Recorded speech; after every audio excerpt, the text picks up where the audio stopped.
Hello everyone, সকলে কেমন আছেন? আশা করি ভালো আছেন। তো আমার শরীরটা একটু খারাপ ছিল।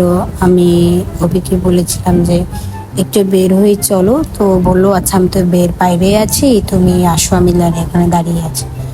তো আমি যে কথা সেই কাজ, চলে গেলাম। একটু বললাম যে শরীর ভালো লাগছে না, কিছু খাইতে ইচ্ছা করছে না। তো বললো ঠিক আছে চলো, তুমি কি খেতে ইচ্ছা করতেছে? তো বললাম একটু ভেলপুরি বা ফুচকা, বিশেষ করে ফুচকা খাবো বলছিলাম ফার্স্ট।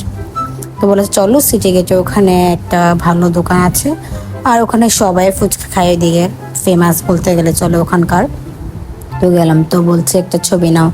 তো এটা কোন জায়গা চট্টগ্রামের মানুষরা একটু আমাকে কমেন্ট করে বলবেন। এটা খুব মানে ফেমাস একটা জায়গা। তো যাই হোক, এটা হচ্ছে আমাদের সিটি গেটের জায়গা, যেখান দিয়ে মানুষেরা আসা যাওয়া করে।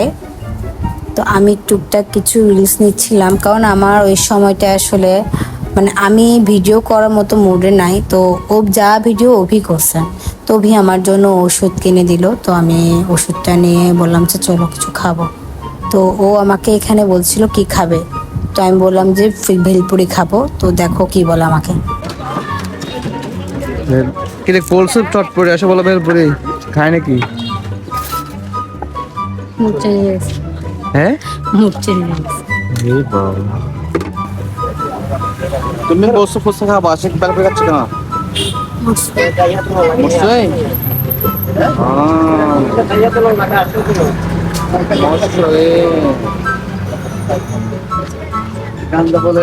আমরা মেয়ে মানুষের কখন যে মুড সুইং হয় তা আমরা বলতে পারি না। তো এখানেও আমাকে বিশেষ করে বলছিল তুমি তো বলেছে ফুচকা খাবে বা চটপটি খাবে, তুমি হঠাৎ ভেলপুরি কেন বললা? কারণ আমি সহজে ভেলপুরি খাই না। তো বললাম যে আমার মুড সুইং হয়ে গেছে এখানে আসার পর, যে আমি একটু ভেলপুরি খাবো। তো বললো খাও। তো বলতেছিল এখানে, আমি বলেছিলাম যে আমাকে একটু মিষ্টি টক দিতে, কারণ মুখে যখন একটু স্বাদ নেয় তো ভাবছি মিষ্টিটা খাইলে হয়তো ভালো লাগবে। তো ভাইয়া ওখান থেকে শুনছে যে আমার শরীরটা একটু খারাপ। তো ভাইয়া কি করলো, মিষ্টি আর টক দুটো মিক্স করে আমাকে দিল। তো বললেন আপু এটা খান, আপনার শরীর ভালো লাগবে, একটু টক মিষ্টি দুটাই আছে আপনার জন্য, আমি এভাবে বানিয়েছি। তো আমি বললাম আচ্ছা ঠিক আছে। তো এই হচ্ছে, আর আমি এখানে পুপিকে বলছিলাম তুমি খাবে কিনা, তো বলছে যে আমি খেলে তো তোমার ভাগে কম পড়ে যাবে। তো আমি বললাম না না খাও, সমস্যা নেই। তো এখানে কত ছোট ছোট বাচ্চারা আছে যারা হচ্ছে ফুচকা খাওয়ার জন্য বসেছিল, দাঁড়িয়েছিল। তো আমি তো আমার মতন করে ফুচকা খেয়ে যাচ্ছি, সরি ফুচকা না ভেলপুরি। এখন আবার অনেকে এসে ট্রল করতে আসবেন, ফুচকা না এটা আপু, এটা হচ্ছে ভেলপুরি। যাই হোক ভেলপুরি খাচ্ছিলাম। তো আমি এখানে আর বেশি কথা বাড়াবো না, কারণ এখানে পুরাটাই ভেলপুরি শেষ করে দিয়ে আমার শরীর এত খারাপ লাগছিল।